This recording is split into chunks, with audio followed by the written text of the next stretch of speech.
Seth Rollins on Twitter and his little war with little Willie Ospreay there, talking about how WWE is like the best company ever, and we've got some of the best wrestlers, and basically like waving the company flag real big.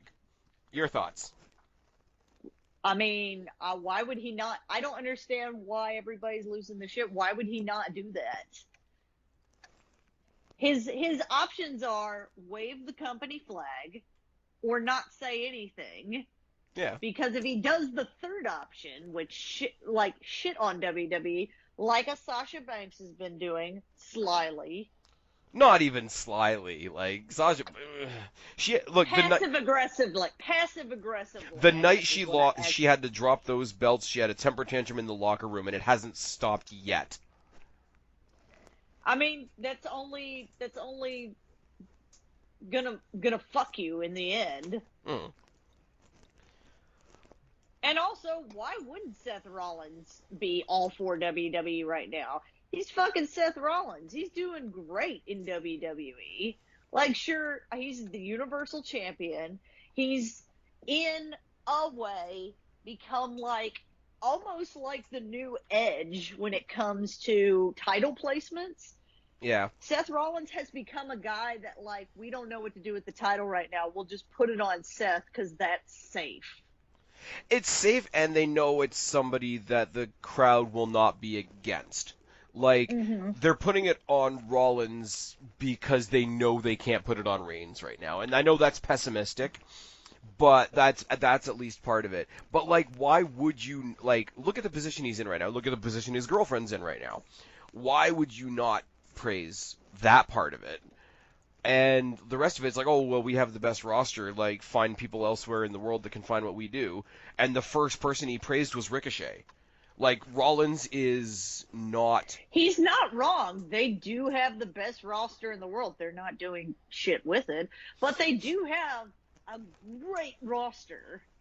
Yeah, but like this whole thing, and it's all what we talked about before. It's all the like it's in vogue to not like WWE right now. But what did he get demonized for? He got demonized for playing up the company that he works for, playing up the roster that he gets to work with. He put over Ricochet.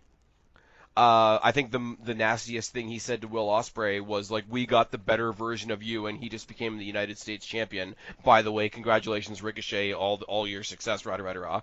And then Mike Bennett came along in behind that and put over Seth Rollins.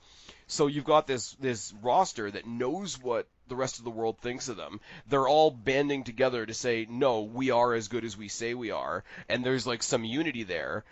I'm sorry if I'm Vince McMahon or Triple H or anybody else. I want that roster because that's a cohesive like working together roster. They have egos. They should have egos because they are good. They're a hell of a lot more productive in that locker room than somebody like Sasha Banks is.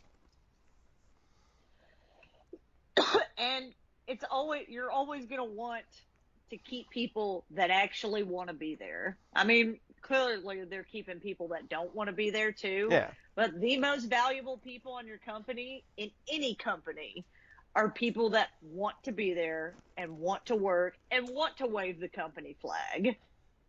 And on a more personal note, like Rollins isn't there putting himself over necessarily. He's putting over his company, he's putting over his roster, he's putting over the other talent he sees around him. But even if he was putting himself over at this point, like is he the most spectacular? Like is he a video game character like Ricochet? No. Is he an absolute powerhouse like a Cesaro? No. But he's like the happy median of all these things. That's why he's a world champion. If he was out there putting himself over, why not? Like, I don't understand going on Twitter and telling somebody that has achieved that much success not to be proud of themselves. Mm-hmm. I, uh, I don't know. It gets into that whole, like, is social media good or bad for wrestling? And the answer is yes. Yeah.